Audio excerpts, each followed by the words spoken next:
The lady explained to her this teaching that I'm giving you here, and then she did what follows for her neighbor. She asked her first, "What do you really want?"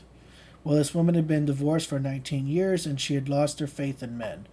But she said that above all else, she would like to be happily married and out of debt. Every night for a month, I think this is really incredible that she did this for this woman. Every night for a month, this lady from the class here went to her neighbor's house and talked with her and made her think of the qualities she most wanted in a husband: gentleness, kindness, tolerance, attentiveness, honesty, etc. All the qualities she felt a man should have, she had to name over and over. And then the lady asked her, "Can you feel the embrace of such a man?" And the other lady said, "Yes, I think I can." And then she did something else. She went through the marriage ceremony with her neighbor, the part of putting on the ring and hearing the words pronouncing the couple man and wife. And then she left her neighbor with a suggestion that she sleep in that state and promised her that she would do the same thing. That is, sleep in the state herself of having just seen her neighbor married. They did this for 4 weeks. And then a man came into her office, the office of the neighbor, and in talking, he asked her where she was going for her vacation. She was ashamed to confess that she was not going anywhere, so she said she thought maybe she might go up to the High Sierras, and the man said, "Then you must be my guest, for I own a hotel up there." He booked rooms for 3 of them, the woman and her son, and the lady who had helped her.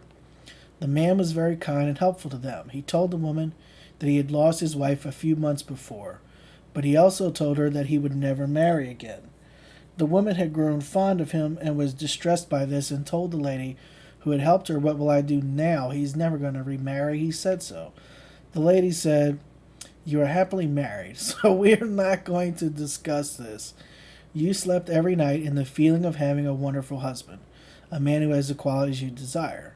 So how can we discuss the matter? You are married." That was over 2 years ago. She has been married to this man for 2 years. Yes, he changed his mind about marrying again. He is sending this woman's son through college. She said recently to the lady who helped her with the teaching, "You have no idea how kind and good he is, how wonderful." The woman said, "Haven't I? I set up these qualities with you and helped you. Do you think I don't know what he is like?" So I think if that doesn't make sense. And then I know that this is a really great example for a lot of people, because one question I see everywhere that Neville is talking about relationships, or anybody's talking about relationships in any area where Neville might ever come up or doesn't come up directly, but that's what people are talking about. People are always asking the question, what if I don't have a person in mind? So they know they want either a marriage or some other form of committed relationship, but they don't know they don't have a person in mind. And here you have the exact steps for that. I mean, she just helped her make a list of the qualities she wanted in a person. And then when she asked her, "Okay, could you feel the embrace, in this case, of such a man?" But you could apply it to anybody. And you could also apply it to any other form of relationship you want. You could certainly do it with a business partner, with a friend, with any kind of relationship you desire whatsoever. When you could, for someone looking for a creative collaborator, write out the qualities you'd like in this person, and certainly imagine what it would be like day to day working on a project you want to work on with them. You could do this for basically anything. Now, there was this also element of doing a physical imaginal activity that you don't see in too many Neville examples, and it's not necessarily required. You could do some form of it if that's what you want to do, but it could also entirely take place in your mind. Like, she had this lady helping her to sort of guide her through it, but there's no reason why this can't take place entirely in your mind, and you can't reduce it to something much shorter than an entire ceremony. Neville's main advice when it came to particularly women who came to his meetings who wanted to be married but didn't have someone in mind, or they were undecided about a couple different guys or whatever, was to just put on a wedding ring in imagination. In imagination, wear a wedding ring, and sort of at night fall asleep twisting it in your hands and saying it's so wonderful that I'm happily married.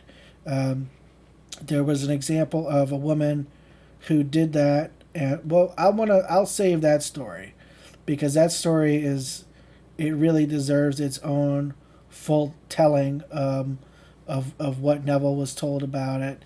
But then there was also another really cool experience, which I've had trouble finding again, where two people had done this. A man and a woman had both done it, and they'd both been going to Neville meetings, and they met at a dinner at one of the meetings. So that was and in the man's case, he bought a physical ring, and in the woman's case, she had been doing it in imagination only. I bring that up because the idea is that either works. The point is that whatever you're doing, allowing you to feel into, move in consciousness into the state of, in this case, marriage. But you can apply it to whatever you want, Now back to the crucifixion. You must release the consciousness Barabbas, the robber. This woman robbed herself for 19 years. She robbed herself of the lovely things of life. Finally, she faced a choice: either Barabbas released or Jesus released, or Jesus crucified. That should be Barabbas released and Jesus. Either Barabbas released and Jesus crucified, or Jesus released. In other words, keep denying herself what she wants, or finally move into have the feeling of having it. If I want to be anything in this world and say I cannot be that, then I am robbing myself of the ability to be it. Man can be anything in this world that he wants to be, for man awake is the Son of God. There is only one Son, and that is Christ Jesus, and that Son is human imagination, the only Christ Jesus in the world. There will never be another. So I look out on the world, and I think it towers over me, and I do not know that actually it is a microcosm of the soul within me. If I do not know it, start the dream to prove it. Can you feel embracing arms around you? This woman began the dream and then realized it. The whole vast world without only mirrors the soul within. The Passover means the passing over into another. When we were children, we were told that Jesus sacrificed himself for us 2,000 years ago. That is belief in a lie. You depart from the truth if you believe the crucifixion is already past. It is not over.